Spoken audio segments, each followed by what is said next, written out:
கண்ணான கண்ணே சீரியலின் full எபிசோடுகளை Sun டிவியில் ஒளிபரப்பான உடனே எக்ஸ்க்ளூசிவாக சன் நெக்ஸ்டில் மட்டும் ஃப்ரீயா பாருங்க.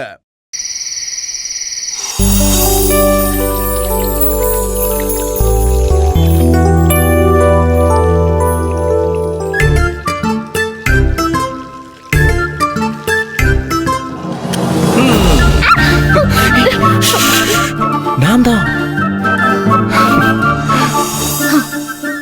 இப்படியா பண்ணுவேன்? நான் பயந்தே போயிட்டேன். எதுக்கு பயம்? இந்த வீட்ல நான் தான் பிடிப்பேன் உன்ன.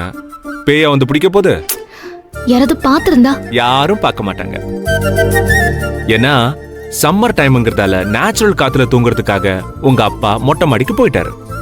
அவர் கூடவே எல்லாரும் மொட்டை மாடிக்கு போயிட்டாங்க. ஓ, எல்லாம் பிளான் பண்ணி தான் பண்றியா? கேடிடா நீ. டாவா? ஆமா. ஓஹோ, நீ லவ்பல் மூட்ல இருக்கும்போது என்ன டா போட்டு கூப்பிடுவல்ல? கூப்பிடு கூப்பிடு. சரி, எனக்கு பாத்திரம் கழுவுற வேலை இருக்கு. இப்ப நீ எதுக்காக வந்த அத சொல்லு. எதுக்காகவா? பசிக்குது மீரா. ஏய், இப்பதானே வயிறு ஃபுல்லா சாப்பிட்டேன். ஐயோ, இவ ஒருத்தி. தெரிஞ்சு கேக்குறியா தெரியாம கேக்குறியா? எல்லாம் தெரிஞ்சுதான் கேக்குறேன். ஆவாரங்குடிக்கு போயிட்டு வர வரைக்கும் எதுவும் கிடையாது. கிளம்பு. ஓஹோ, அப்படியா? சரி சரி, நான் சார் கிட்ட சொல்றேன். சார் சார் இரு. சார், உங்க சார் மொட்டை மாடியில இருக்காரு. அவருக்கு எப்படி கேக்கும்? சார் மட்டும் கீழே இருக்காரு, வாசல்ல வாக்கிங் போயிட்டு இருக்காரு.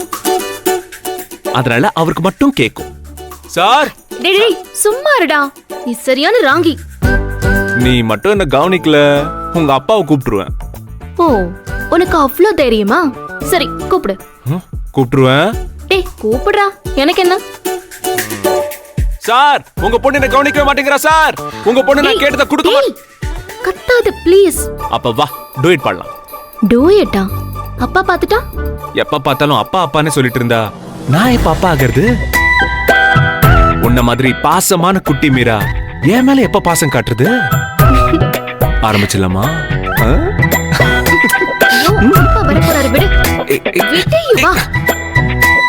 வரமாட்டாரு. ஏன்னா அவர் தான் முதல்ல மாடிக்கு போனாரு. அப்போ வெளியே வாக்கிங் போறாருன்னு சொன்ன? அது சும்மா ஒளொளாய்.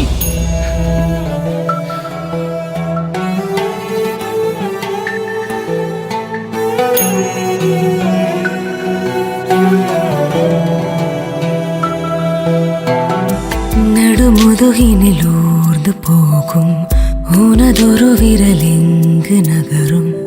உன் பயணத்தில் தொலைந்தேன் நானே, என்னை நானே தேடுகிறேன். உனதிதழ்களின் பாதங்கள் என் மேனியில் நீ வைத்து செல்ல வலி தொடர்ந்திட பார்க்கிறேன். என் இதயத்தில் முடிந்ததே. நெருப்பினால் அணைந்திடுவேனா? உன் அழைப்பினில் எரிந்திடுவேனா? சிறகுகள் விரிந்திடுவேனா? அந்த வானம் காத்து